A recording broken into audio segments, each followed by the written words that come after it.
pace of life. Jay Lovett cursing the crossbar as Eastbourne Borough were taken.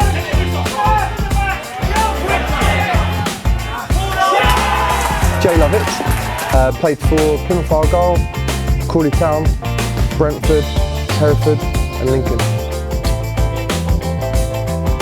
Probably about 6.5, 7 years. No, not to start with. I enjoy playing football, but I never had any aspirations to even play for a team. It was only when a friend's dad, who'd just taken over a team, turned up at my mum and dad's house when I was younger, and my dad kind of volunteered me to play football, so that's how I started. I think everyone always looks up to their parents, but in terms of footballing side of things, I think this is sort of the time where Italia 90 was sort of going on. So yeah, it's the era of sort of Paolo Maldini and Roberto Baggio's, who we used to play around with in the back of the garden sort of thing. Probably turning pro.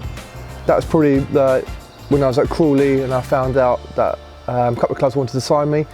And one of them on that evening as well, which was sort of very strange. I turned up for training and told you want to be signed pro. That was pretty proudest day, yeah.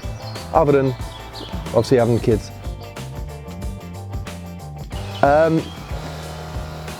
Probably the biggest one would be Millennium Stadium, but my favourite place probably was at Newcastle. Best player I played with? Probably Steve Sidwell. Yeah, very sort of cool, calm and composed. Never seemed to give the ball away. Never seemed rushed when he was playing. He always seemed to have plenty more, well, a lot more time than anyone else did on the pitch. Alan Shearer, I'd say. Got to play again in the Newcastle game. Got to play against him. I think it was FA Cup, and we kept him to 0-0. Went into extra time. And unfortunately, I brought Craig Bellamy on and he scored a hat-trick in extra time and we lost 3-0. I'm one of those strange ones that go for little rituals. I always eat the same breakfast, I pack my bag in the same way.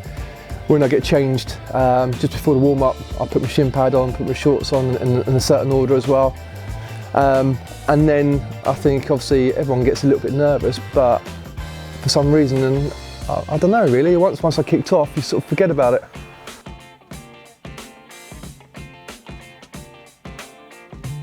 The crowd as a whole, when I first started playing, had a big impact on the way I played.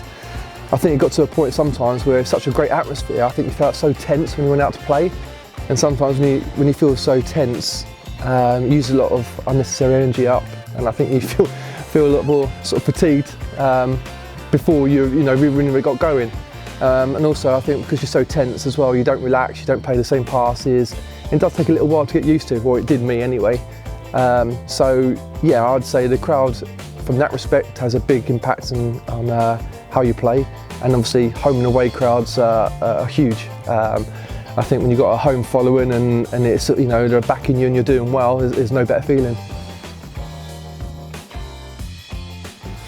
Go back to basics, without a doubt. And I always remember someone calling it the easy Ozzy. So you do easy pass, and then when you've built up your confidence doing the easy bits, then express yourself again. And they called it the Ozzy, the longer range pass maybe, or the through ball, or the shot at goal. I was quite good when I was playing, not so much now. But yeah, when I played, it wasn't healthy all the time, but you did take care of what you ate, ate the right foods. Obviously, back when I played, it was nowhere near as sort of I don't know, scientific as it is now. And if I knew what I know now, back then it would have been, I'd probably eaten different as well again. But I was quite strict with how I ate and what I ate. And yeah, I think obviously after you've had the game day, then you sort of spoil yourself afterwards.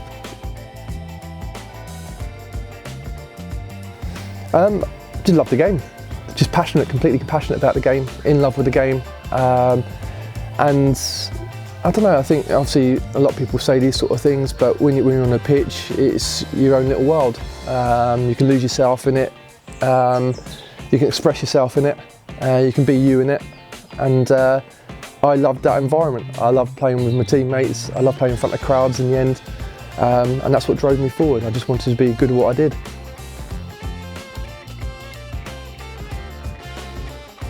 Yeah, I think if you speak to any sort of professional footballer, they always made sacrifices. I think it was sacrifices when a lot of your teammates, when you get to sort of their college sort of years, and even early years in the pro, sort of 17, 18, 19, 20 really.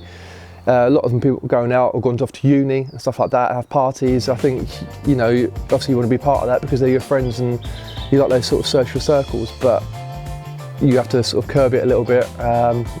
And you know, you can enjoy yourself at end of a season, and you can enjoy yourself after a game on Saturday night. But yeah, you do have to sacrifice a lot.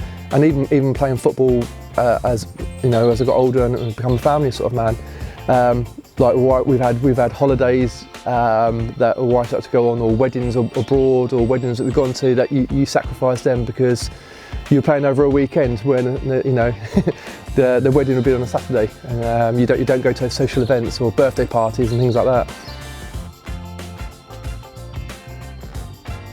As soon as I come home from school, I think I had a ball attached to me anyway, but when I come from school, straight out on the street playing silly games. I'm teaching my boy in the last lockdown, play like Kirby, play Wembley doubles, or you go down the kickabout for a park with your mate. Luckily when I was growing up in Brighton, I lived near Wooddean Stadium, so we used to run onto the pitches down there until we get chased off, and then when he went, we used to run back on there again. But yeah, like literally every day after school, I'd be out on my bike, probably with a football in the rucksack, and we'd go off somewhere and play. So yeah, played pretty much every day. Yeah, I was a bit of a sports billy. Loved basketball. Got to the point where I was doing quite well with basketball, and you sort of, when you get to about 16, sort of around that sort of age before you leave school, I had to choose between sort of basketball or football. Loved basketball, but obviously a lot better at football, and athletics. So for me, growing up, I always competed for school, competed for the county, for basketball and for athletics as well. I think it's good to do different sports. I think it helps train the brain, trains the body, different coordinations, without a doubt. And it's amazing how many sports do actually cross over into, well, now as a coach, coaching football, and two as a player, playing. Match days, without a doubt. You get a certain buzz as a coach at a training day, but a match day, there's nothing like playing, getting ready just before you go out, putting your shirt on, going out, listen to the crowd, and actually be involved in the game. You can't replace it. So, as I said, my biggest advice, enjoy it while you can, because a lot of people say to you, older people say to you, enjoy it while you can, because those you're long retired, and it's true. Your playing career now, as for me, seems like a bit of a flash in the pan now, even though I played for a very long time. Even when I was playing in the sort of last years, and again I was lucky enough to play sort of into my late 30s and play my last game, I think it was at 41. So even in those last years, I knew I wanted to be a coach or management, and I think for me it's because it was a sport that I loved. It's what I probably knew best, and I felt that all the information that I'd taken on from previous managers, previous coaches, and even players, that I think I could translate it across and put it into my own training. Sometimes when you have managers as you're growing up, you can feel like, oh, if I did that, I'll do that differently, and or maybe I could deliver that a little bit better. And that's how I felt, and that's what I wanted to try my hand at. Yes and no. Obviously, I think when you as a player, you get shielded from the world of coaching and from management. You turn up to a session, and the session's really planned for you. You just go and train. I don't think you see the preparation that goes into it. You see the amount of learning away from the actual playing side of it. You learn of other people from it. You read books about it. You watch videos about it. So I don't think people see the preparation to do it, and also the management of players as a whole, which you never see as a player, which is a lot more of a full-time job than what people really give it credit for sometimes.